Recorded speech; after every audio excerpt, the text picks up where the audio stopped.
Hi, this is Ed Baig with USA Today. You know, Republic Wireless made a name for itself when it offered a $19 a month cell phone rate plan. Yes, $19 a month for unlimited basically everything.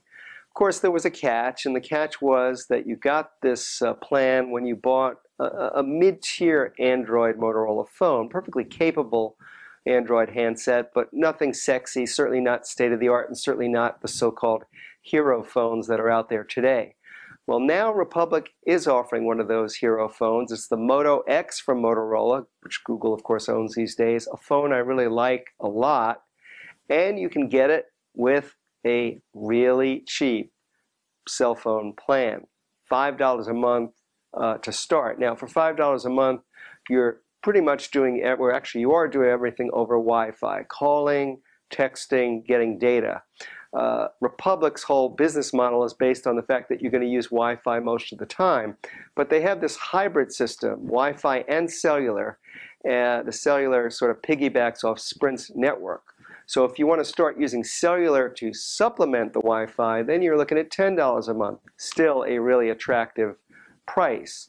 If you go even higher, $25 a month or $40 a month, you're adding some flexibility in terms of first using 3G networks under the $25 plan or 4G networks, including LTE, that's the speedy 4G network, under the $40 plan. That, again, is coming through Sprint where that network is available. But Wi-Fi is really where you're meant to do most of the calling, most of the data, and so on.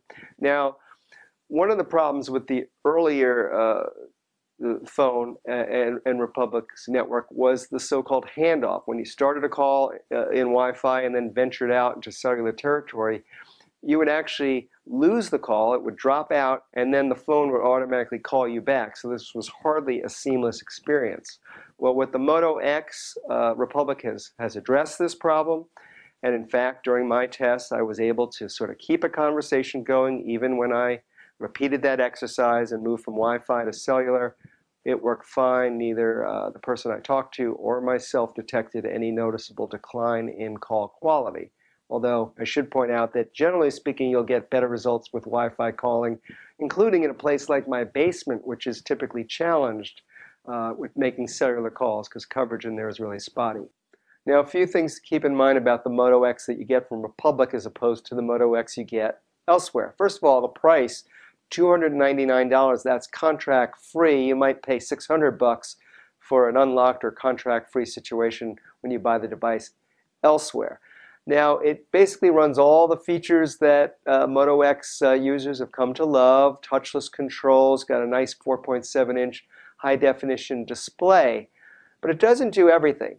Most notably, you can't custom design this thing ahead of time on the web as you can with the Moto X that you might buy from one of the major carriers. And again, you're limited to the smaller storage device, although Google is helping you out a little bit with some online storage that you get for free. But the big deal here is the price, not just for the hardware, but for cell phone service. $5 a month is hard to beat, and even $40 a month for unlimited 4G is a pretty terrific deal. For USA Today, I'm Ed Baig, and I'll catch you next time.